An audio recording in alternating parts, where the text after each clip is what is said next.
Les amis, on se retrouve pour l'analyse d'un nouveau projet qui sort ce vendredi sur la Première Brique. Donc, on va voir est-ce qu'il est intéressant ou non. Il se nomme le Parmentier. Donc, au niveau de l'heure et la date, visiblement, il y a un bug d'affichage, mais en tout cas, par mail, ils ont indiqué que c'était ce vendredi à 10h. Donc, on est sur une collecte de 775 000 euros, donc collecte assez importante, avec un taux d'intérêt de 11% par an. Donc, on va analyser ce projet. Et juste avant, pour ceux qui ne connaissent pas la Première Brique, c'est une plateforme de crowdfunding immobilier qui permet de financer des projets de promoteurs, de constructeurs, de marchands de biens en échange d'un taux d'intérêt qui va aller de 9,5, 10% jusqu'à 11,5, 12%, voire un tout petit peu plus. Moi, dans mon cas, mon rendement moyen, il est à 11,51, donc c'est à peu près ce qu'on peut en attendre. Donc, on passe à l'analyse. Et aussi, pour ceux qui n'ont pas un compte La Première Brique, vous avez un lien en description qui donne droit à 1% de rendement supplémentaire sur le premier investissement automatiquement. Et si vous avez déjà un compte, vous pouvez utiliser mon code qui est le code ESB qui donne droit à 1,2% de rendement supplémentaire sur chaque investissement. Le seul truc, c'est qu'il faut lui l'indiquer manuellement au moment de la collecte. D'ailleurs, on dirait qu'ils ont changé un peu le style de la page. Avant, ce n'était pas affiché de cette manière. Et le code, c'est ici en fait, qui se met code bonus et c'est ESB majuscule. Bref, on passe à l'analyse du projet. Alors, on est à Metz, donc département de Moselle. Donc, ça consiste en l'achat d'un ensemble immobilier comprenant 7 lots pour une superficie de 500 m². Le but, c'est de diviser l'ensemble en 10 appartements. Donc, on est sur une opération de marchand de biens avec une division. On a des travaux d'électricité, de plomberie, de peinture. Ça sera rendu en plateau, ok. Et on a une marge après financement de 21%. Donc, c'est une belle marge pour une opération de marchand de biens avec une division. Ensuite, si on descend un petit peu plus bas, durée cible, 9 mois. L'investissement est garanti par une hypothèque de premier rang. Donc ça, c'est top. On va regarder est-ce que cette hypothèque de premier rang, elle couvre la totalité du foncier. Ensuite, on a une caution personnelle de chacun des deux porteurs de projet. Ok, on a deux porteurs de projet. Si on descend un petit peu plus bas, donc ça, on l'a vu, les porteurs, donc Vincent et David, qui pour les deux sont marchands de biens, et ils ont aussi fait 2 collègues déjà sur la Première Brique, donc Lochoman et Messin. Ils ont fait le choix de faire de nouvel appel à la Première Brique pour le financement de cette nouvelle opération. Donc on va voir est-ce que ces projets, ils les ont déjà remboursés ou est-ce que c'est encore en cours. Et pour le financement, donc on est tout seul, 775 000 euros, donc il n'y a pas de banque, on a une hypothèque de premier rang et on a David et Vincent qui mettent un petit peu de leur bille, 117 365 euros. Ok, allons voir la plaquette pour avoir un peu plus d'informations sur le projet. Alors, ça, on l'a vu, durée cible 9 mois. Ensuite, le plan du département. Effectivement, mais c'est assez bien situé parce que c'est vrai qu'il y a plein de trucs à côté. Il y a Nancy, Strasbourg, Reims, pardon, et Luxembourg juste ici. Au niveau de l'environnement, donc on est en plein centre-ville de Metz, 10 rue des Parmentiers. On va pouvoir faire ouvrir dans un nouvel onglet pour regarder un petit peu à quoi ressemble ce fameux immeuble. Alors, est-ce que c'est ça? Le 8, non, c'est pas ça. Ils ont dit que c'était le 10. Là, c'est combien? 6. Ok, donc ça doit être juste à côté. Ça doit être cet immeuble qui est là, je pense. On va regarder. Oui, c'est le 10. Ok, donc c'est cet immeuble qui est juste là. Effectivement, ça a l'air vraiment d'être en plein centre-ville. Hein. Pour ceux qui sont de Metz, vous reconnaissez peut-être les rues. Là, on a un petit arrêt de bus, visiblement, qui avait l'air d'être pas très très loin. C'était où? Ah oui, le bus est là. Ah oui, il y a un bus juste à côté. Ok, donc ça a l'air d'être vraiment en plein centre. Pour ceux qui connaissent Metz, hein, n'hésitez pas à dire ce que vous pensez de l'endroit où se situe cet immeuble. Donc on va retourner sur notre plaquette. Juste ici, pour les visuels, donc ça a l'air d'être une maison, d'ailleurs on dirait plus une maison qu'un immeuble. Donc ça ressemble à ça. Donc effectivement, ça va être revendu vraiment en plateau. Hein. Là, le but, c'est division, transformer les 7 lots en 10 lots et revendre. Donc sous-sol 2, rez-de-chaussée, étage 1, étage 2, étage 3. Ah ouais, c'est immense. Et au niveau du bilan prévisionnel, donc le foncier, 650 000. Ok, et nous on prête combien déjà? On prête 775 000. Donc ça ne couvre pas la totalité du foncier au niveau de l'hypothèque de premier rang. Il manque 125 000 euros. Donc on a une couverture de peut-être un peu plus de 80%, ce qui est quand même pas mal. Hein. Ce qui est quand même pas mal. Après, on va voir la commercialisation, à combien ils vendent, les plateaux. Donc, on va regarder. Donc le foncier, ça on l'a vu. Vision foncière, immeuble, travaux secondaires. Donc on a un aléa qu'ils ont pris en considération de 5% pour les travaux. Au total, on a 80 390 euros. Et les travaux comprennent notamment le raccordement et la pose des compteurs électriques et d'eau, ainsi que la réalisation des peintures dans les parties communes. D'accord? L'urbanisme. Donc dans le cas de cette opération, notamment la création d'un nouveau tableau électrique sur rue, une autorisation d'urbanisme est nécessaire. Il s'agit d'une simple formalité car cela est nécessaire pour une mise en conformité électrique. Cette déclaration sera déposée par l'architecte de notre porteur de projet avant la signature de l'acte authentique. Ouais, visiblement, c'est une autorisation, c'est une formalité assez simple, donc il n'y a pas de risque que ça ne soit pas obtenu. Pour la commercialisation, donc c'est pas du tout commercialisé. Donc ça, c'est le chiffre d'affaires de l'opération.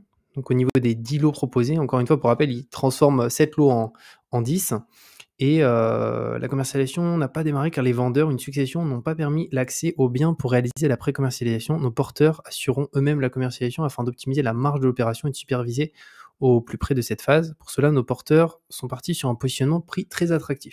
OK, bah, regardons ça. Alors au niveau des prix de revente, 2 354 € par mètre carré pour les appartements. Donc fourchette moyenne base des prix pratiqués sur Metz. Donc ouais, ils sont ouais, c'est vrai, ils sont, on va dire, entre ouais, le prix bas et le prix moyen. Après, c'est en plateau, encore une fois, c'est pas revendu avec, quelque chose, d'hyper fini, non, c'est revendu, très brut. L'immeuble étant situé en plein centre-ville et le lot proposé étant principalement des petites superficies, les rendements locatifs pour les investisseurs seront pertinents au regard du marché.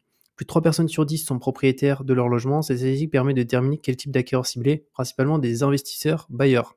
Quand on a, c'est une ville aussi où il y a pas mal d'étudiants. Et quant à l'évolution du marché immobilier local, le prix moyen constaté a augmenté de 48% en 2016 et 2021, ce qui traduit une forte croissance de la pression immobilière. Alors, je suis allé aussi sur Meilleur Agent ici pour regarder un petit peu l'évolution des prix de Metz. Et si on descend un petit peu plus bas, eh ben, on peut voir que là, ça fait 3 mois que ça commence un petit peu à baisser, hein. On avait eu un petit peu le plus haut ici. Ça commence à baisser. Donc, on a vu que c'était une durée cible de 9 mois. Donc, il faut imaginer le pire. Imaginons les prix à Metz s'écroulent. Bon, ça va pas perdre 30% en 9 mois, hein. Mais imaginons que ça baisse et on n'est pas sur un -3 en 3 mois, mais en 9 mois, on est à -8, -9. Vu qu'on a quand même une belle marge, hein, 21% après financement, ça fait qu'on reste sur quelque chose qui est quand même correct. Mais en tout cas, comme beaucoup d'endroits en France, ça baisse. D'ailleurs, Bordeaux, ça m'intéresse de regarder, mais où je suis, je crois que ça baisse aussi. Je vais regarder. Bordeaux, ouais, Bordeaux, ça fait ah ouais, Bordeaux, ça a même encore plus baissé, hein, sur un an, -4,3.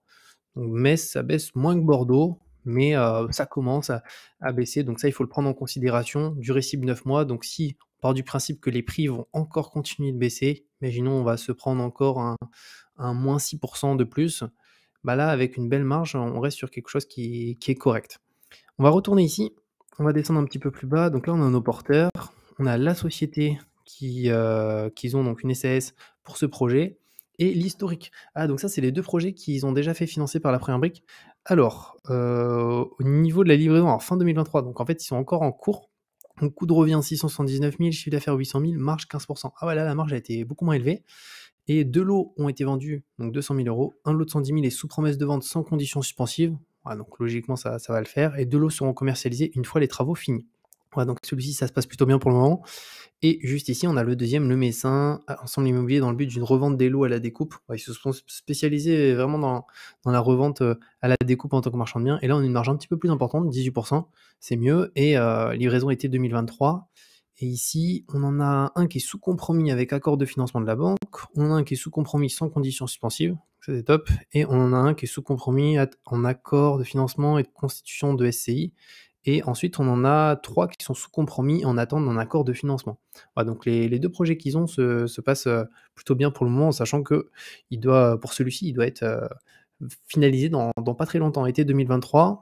Et celui-ci, on est fin 2023, donc lui, c'est un petit peu plus donc, dans longtemps. Les garanties, donc hypothèque de premier rang, on peut voir que la couverture, c'est 84% du montant du financement. Donc c'est quand même pas mal, hein. Et après, la couverture hypothécaire, alors là, c'est sur le chiffre d'affaires. Donc c'est pas forcément représentatif, mais on est à 145%, mais c'est sur le chiffre d'affaires de l'opération. Et après, les cautions personnelles, donc elles sont d'un montant de 930 000 et elles seront prises sur chacun d'eux afin de les exposer en cas de défaillance. OK. Maintenant, la société du projet, donc TMT IMO. Alors, regardons un peu les dettes, capitaux propres de cette société. Alors, dette 1 101 000. Ah ouais, donc elle est bien endettée. Et les capitaux propres, 357. Ça me paraît bizarre, il n'y a que 357 de capitaux propres. Tac. Alors, est-ce que ouais, c'est bien ça, mais ouais, il y a bien 357 de capitaux propres. Ah ouais, donc là, vraiment, il n'y a pas du tout d'argent dans cette société. C'est une société vraiment qui est hyper endettée. Après, là, ce qui compte, nous, c'est vraiment plus la partie hypothèque de premier rang. On compte pas trop sur cette société directement. Mais en tout cas, c'est sûr que là, il y a pas de cash du tout à l'intérieur. Après, vu qu'il y a deux projets ici qui vont bientôt être finalisés, ce qu'il faut prendre en considération, c'est que bon, ils vont pas récupérer le chiffre d'affaires ici, hein, ils vont récupérer juste leur marge. Donc si ces projets sont finalisés, ils vont récupérer 113 000 ici, et sur l'autre, ils récupèrent combien? 120 000. Ou là, ils récupèrent 230 000 qui vont pouvoir du coup avoir, bah, en capitaux propres juste ici. Mais en tout cas, pour l'instant, il y a vraiment pas d'argent dans les caisses, donc c'est une société qui est hyper endettée. Si on descend un petit peu plus bas, donc financement, alors on est seul avec, les 2 porteurs juste, ici. Ils mettent un apport, donc ils mettent 13 au total et durée maximale, ils estiment d'après un brique qu'on est à 15 mois et normalement, raisonnablement, on serait sur du 9 mois. Est-ce qu'on a un peu plus d'informations? Calendrier, donc mars 2023, signature du compromis, début juin, levée de fonds, juin, lancement des travaux et de la commercialisation, revente en mars 2024 et septembre 2024, remboursement maximal du projet. Et bah, les points forts du projet, premièrement, c'est qu'il est à Metz, en plein centre-ville et ça a l'air d'être des petites surfaces qui vont être revendues et donc c'est principalement pour les investisseurs et surtout au niveau du prix de revente, c'est pas déconnant vu comment c'est bien, situé et il y a pas beaucoup de travaux. Donc mis à part la division, enfin, il y a pas trop de travaux. Ils ont dit qu'ils allaient faire que de la peinture, il me semble, électricité. Donc il y a pas de grosses œuvres, donc ça c'est une bonne chose. Point faible, c'est, la société en question, avec lequel il faut le projet. Après d'un autre côté, on a une hypothèque de premier rang, donc c'est pas vraiment la société qui importe le plus, c'est surtout d'avoir cette hypothèque. Donc je trouve que le projet dans l'ensemble est quand même pas mal. N'hésitez pas à me dire les amis ce que vous en pensez.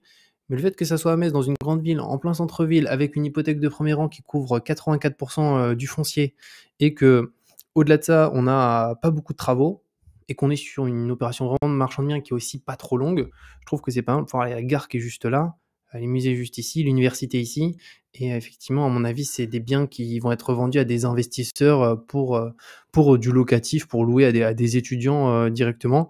Donc en tout cas, moi, je vais me positionner dessus et je pense que du coup, ça fonctionnera parce que la collecte, elle est assez importante. Alors bien entendu, il y a eu des meilleurs projets, hein, sur la première brique, mais je trouve que par rapport au précédent, il est plus intéressant. Donc n'hésitez pas à me dire ce que vous en pensez dans les commentaires, les amis, directement et on se retrouve très bientôt pour de nouveaux projets et aussi, comme je vous ai dit, vous pouvez utiliser mon code ESB pour avoir 1,2 de rendement, supplémentaire pour, ce projet, pour le passer de 11 à 12,2 et on se retrouve très bientôt pour une nouvelle vidéo.